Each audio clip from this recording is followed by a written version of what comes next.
Hey there, Raiders, class of 2021. I wanted to go over a few key points for your enrollment for next year.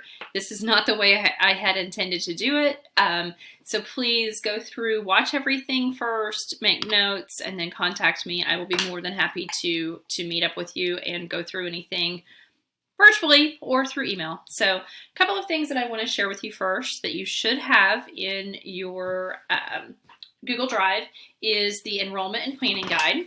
And let me go over a couple of things with it first. Lifeline here is going to be table of contents. So you're going to be referring back to that whenever you're looking for classes. Introduction letter that says here are all the classes. One thing to keep note of is just because it's listed in here does not mean that it's automatically going to be on the schedule for next year. There are some classes that we offer every other year or some classes that have been approved, but we don't have certified teachers to teach it. So just because it's in the book does not mean that it is going to be on the schedule for next year. Next part is graduation requirements. You have class of 2021, you guys have your 28 credits that you must earn in order to receive your high school diploma from Frontenac. Next will be a sample diploma course plan. This is just a sample. Most of you are already well on your way and you know exactly where you need to be and what you need to do. However, I'm going to go ahead and put that out there for you in case you'd like to see that. Next changes that will affect you are KBOR. Kansas Board of Regents has proposed changes last fall that should be in effect for you whenever you go to college. So over here on the left are the old requirements, and over here are the proposed changes. So Emporia State, Pittsburgh State, Fort Hays State, and Wichita State have all changed their requirements to now you can be accepted with a 21 ACT or a cumulative GPA of 2.25. The specific units are not required but are recommended. K-State says a 21 or a 3.25, and then KU has a couple of different options. You could either have a higher GPA of 3.25, an ACT of 21, or a lower GPA with 3.0 and an ACT of 24. Again, units are not specific but are recommended. One thing that I would really advise you is make sure that you're working hard in high school, and whatever career path you want to take, make sure you are prepared for that. Do not just take the easy way out. If you are looking at something in the medical field or engineering or whatever that would require a lot of science and math, make sure you take as much as that as possible in high school. If you are looking at going into a trade, then those are what your classes need to be geared toward. One thing to also remember is in each university, the specific colleges may have their own requirements. So for example, at Pittsburgh State University, the College of College of Business, Education, Nursing, and Construction all currently have a 22 ACT score as a prerequisite to be into their college. So just because you can get in with a GPA and no ACT does not mean that you can get into that specific program.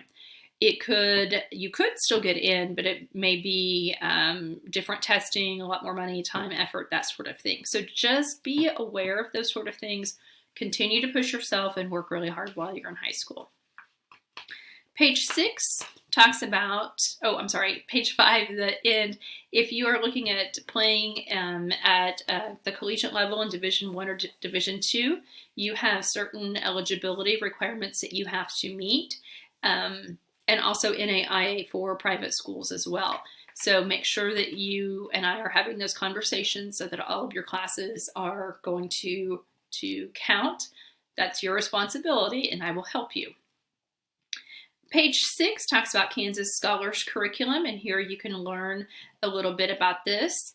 This is for students who want to go ahead and continue. Each year I submit all of the names, and then the state does an index, and the students with the highest GPAs and ACTs are offered a $1,000 scholarship to a state school in the state of Kansas. Those requirements are pretty much the same, but read carefully. You do need to have a full year of physics, higher level math, and then 2 years of the same foreign language. page 8 talks about our CTE programs that we offer at Frontenac High School. And these are great career and technical education pathways for students who are looking at continuing their education in a particular field or manner, and what classes we offer here that will help prepare you for that. So there are a list of those. And then page 1 talked about had your table of contents. So I'll go through with this really quickly. The first one is business and computers, because that's first alphabetical. So just to show you how to use this, or remind you how to use this, is you have the name of the class. And this right here is for PowerSchool purposes and for me, but most of your colleges will still have a course number, so we went ahead and left it on there. How many credits it is, the grade levels that it's required that can take this class, and any prerequisites. If you see none, then there aren't any prerequisites. And then a brief course description. In those course descriptions could be course notes or requirements of the course, that sort of thing. So make sure you're reading that carefully. Let me skip down to one that does have a requirement. So for 21st century journalism and broadcasting, the prerequisite is a 70% or higher in the previous semester's English course. So if last semester you got an 85, then you would be fine. If last semester you got a 62, you didn't meet that prerequisite, so you're not going to be able to take that course. So those prerequisites are there for a reason, and that reason is for you to be successful. So any class that has a prerequisite, those prerequisites are established for you to be successful in that class. Now, does that mean that there are not exceptions to the rules and people could not be successful? Yes, people can still be successful. However, we have to have those preset determinations for those prerequisites in order to make it even and make it level for everyone. So following throughout your course handbook, you can look at all of your different courses.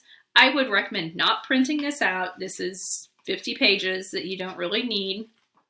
And you can look through it virtually or digitally just fine. Now, the next thing that I would like for you to look at is another thing that was shared with you, and it is called the pre-enrollment form. And typically you do this, we talk about it, we go through, we make notes, we go through everything. So here's your opportunity to still have that digitally. And I have went ahead and filled one out just for myself. I'm kind of gotta have paper pencil. So the difference is for your required courses over on the left, English, Applied English 4, and English 299. And all of those are listed on page 15 and 16, and they have the prerequisites and the requirements, everything like that. English 101 and 299 is a Pittsburgh State University class. It is about $300 per semester, and you have to take both of them. So you can't just take first semester or just second semester. You need to take both of them. So that is your English. Make sure that you have met all of the requirements that are on there as well. American Government, at Frontenac, we need a full year of American Government. CLP, if you have not already completed CLP as a junior, you will be encouraged to do so your first semester as a senior. And fine art is in parentheses because most of you guys have already completed your fine art by this point, but if you haven't, you definitely need to have a fine art. Below that is just another section of what we talked about in the student handbook, how the 28 credits come to be. Then we have Kansas Board of Regents requirements here, and then Kansas Scholars curriculum as well. Okay, it's going to be kind of hard to get a parent signature and a student signature and get that back to me, but you and I are going to have communication, email back and forth, so that way everything is set and established. So what I did is I went ahead and printed one off. Well, I already had a whole bunch, so and did one for me that I would be taking. So I am going to take English 4 Government. My CLP is already done. Then my elective courses. So I'm going to go into the College of Education. That makes sense for Mrs. Niederklein, right? So I'm going to go ahead and take chemistry just because I like it. Advanced algebra, because I know I'm going to need to take some sort of math, probably elementary statistics, but having that firm foundation in math is going to be helpful for me in college. I'm not a great math student, and I know if I take math my junior year and not again until my freshman year of college, that's not going to be good for me. So I'm going to have to work hard with Mr. Palumbo. I'm going to take weights because I want to get ripped. I'm going to take art 2, and then I really want to do an internship. So I put internship there, and that way I would have my classes to where I could go in and I could work at maybe the center or something like that. And my classes should equal 8, and you see that they don't. So I'm going to pick another one, 21st century. We just talked about that one. So I'm going to have my 8 classes. Now, I may not be able to get into all 8 of my elective courses, but I will try everything that I can. So you may need to have an extra one set there. So this is a good tool for you to use to go through. Now we're going to log in to PowerSchool. And whoopsies. All right, so your PowerSchool looks like this. You'll go over here to class registration. And once you click class registration, then you will be able to use the notebook icon to select your classes. So from here, it has all of the classes listed and course description, credits, and any prerequisite notes. Those should align up with the class handbook. If not, then you need to let me know if you find an error, because I've been going through lots of stuff. So I'm going to use my paper that I used, had that conversation with my parents. I'm going to select my classes. And you see that English 101 and 299 are 2 separate classes, and they're each worth half credit. So if you're going to take the college class, you need to click both of those, and then okay. Oh, I got lost.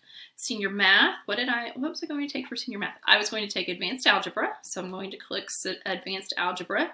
The prerequisite for it, hold on. The prerequisite for advanced algebra was a 70% or higher in geometry, and I make that, so I'm going to be able to go ahead and select that. Again, anything that says dual here is going to be a dual credit class that you have to pay for. So it would count as high school and college. Some of it may count as an elective. So for example, we'll get to that in just a second, what will count as an elective. So select that.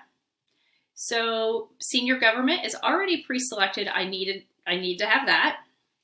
And then if I want to have any electives, I can do that. And the dual credits here, these count as an elective class that you can take, but it does not count towards your requirements of American history or government. So if you wanted to take any of those, you could. Senior science, I had down that I was going to take chemistry. Again, you can make multiples as long as you meet the requirements. Clicking through my stuff. My technology electives, I did not have any technology electives. I had a business elective of 21st century. So I have to kind of know, I have to know the workbook well enough to know which category these are going to be in. I'm going to go here. Fine art. I was in art 2. Oh, well, I wanted art 2. It's not letting me select it because I made a fake account. So you'll be able to select it then. Senior electives. This is where your CLP will be. I pretend already took it as a junior, so I don't need to take it this time. But if I want to do my internship, that is here. That is right there.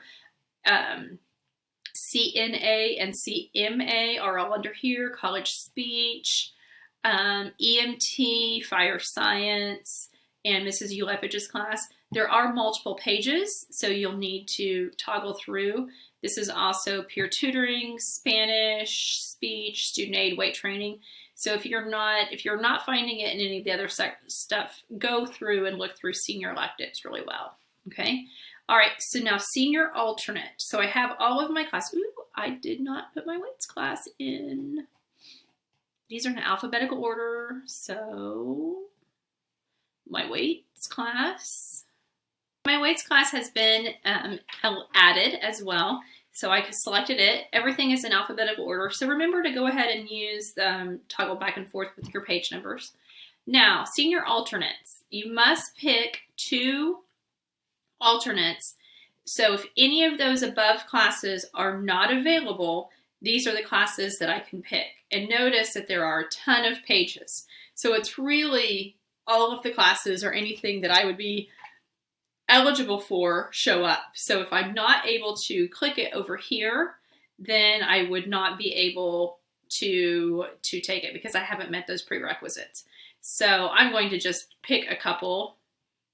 DIY and economics and then go from there. Now, you're going to put more thought into that than I did, okay? So you're going to have your 8 classes, 2, 3, 4, 5, 6, 7, 8. You have your 8 classes plus your alternates that are not part of any of the classes that you've picked up top. So I would not put Art 1 or 21st Century Journalism because I already have those selected from up top. So these additional senior alternates are alternates that are specific, that are different than anything else that is up at the top, okay? So right now it shows that you can request anywhere between 7 and 10 credits, and that I'm requesting 7.5 credits, so I'm good to go. And then from here, you will have a submit button. I don't have a submit button because I'm doing a fake thing, but from here, you would have a submit button down here at the bottom. So you could go ahead and submit your courses. Please, please, please reach out to me. We can set up a Zoom, we can email, we can text, whatever on your courses. But my goal is to have your class schedule and everything set by the time that school ends this year. So when we start back in August, you know exactly which classes you have and there won't be any changes. Now, one thing to consider is I always get this back with parent signature. So that is going to be something I'm going to trust that you are having conversation with your parents. Parents, please reach out to me with whatever questions or concerns you may have or any help that you may need. So again, this is working on PowerSchool for class registration for your senior year. Don't forget to reach out if you have any questions or need any help. Thank you.